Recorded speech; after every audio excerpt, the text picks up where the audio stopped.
ରାଜୁ ଓ ତାଙ୍କର ପରିବାର। ରାଜୁ ଏକ ଭଲ ମଣିଷ ଥିଲେ। ସେ ତାଙ୍କର ମା, ଭାଇ ଓ ଭଉଣୀମାନଙ୍କୁ ଭଲ ପାଉଥିଲେ। ରାଜୁ ବାପା ନାହାନ୍ତିର। ତାଙ୍କ ମା, ଦୁଇ ଭଉଣୀ ରେଖା ଓ ଶିକ୍ଷା ଭାଇଙ୍କ ନାମ ଥିଲେ ରମେଶ ଓ ରାଜୁ। ରାଜୁ କମ୍ପାନୀରୁ ଫେରିବା ରାସ୍ତାରେ ଗାଡ଼ି ଦୁର୍ଘଟଣାଗ୍ରସ୍ତରେ ସେଠାରେ ତାଙ୍କ ମୃତ୍ୟୁ ହୋଇଥିଲା। ଏକଥା ଶୁଣି ଭାଇ ରମେଶ ମଧ୍ୟ ପାଠପଢ଼ା ଛାଡ଼ି ବିଦେଶରୁ ଘରକୁ ଆସି ରମେଶ ଦୁଇ ଭଉଣୀ ମାଙ୍କ ସହ ମେଡିକାଲ ବାହାରିଲେ।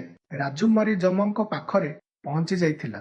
ରାଜୁ ଯମରାଜାଙ୍କୁ ବିନତି କରି କହିଲା ଯିବାକୁ ଦିଅନ୍ତୁ ସେମାନେ କରିବେ କଣ? ଯମରାଜ କହିଲେ 30 ଦିନ ଭିତରେ ଫେରି ଆସିବୁ ଯା। ରାଜୁ ଘରେ ଯାଇ ପହଞ୍ଚିଥିଲା ଓ କହିଲା ମୋର କିଛି ଅସୁବିଧା ହୋଇନାହିଁ। ଭାଇ ଭଉଣୀମାନେ ଓ ମା ଖୁସି ହୋଇଗଲେ। କିଛି ଦିନ ପରେ ରମେଶ ବାହା ହୋଇ ଘରକୁ ଆସିଲା। ରାଜୁ ରମେଶକୁ କହିଲା ମାଙ୍କୁ କିଛି କହିବୁ ନାହିଁ।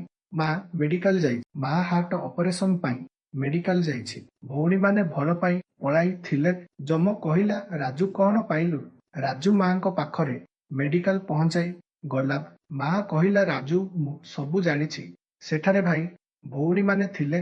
ରାଜୁ କହିଲା ଯମରାଜ ତମ ପାଖକୁ ନେଇ ଯାଉ କହି ଫଳି ପଡ଼ିଥିଲେ। ଏ ଥିଲା ରାଜୁର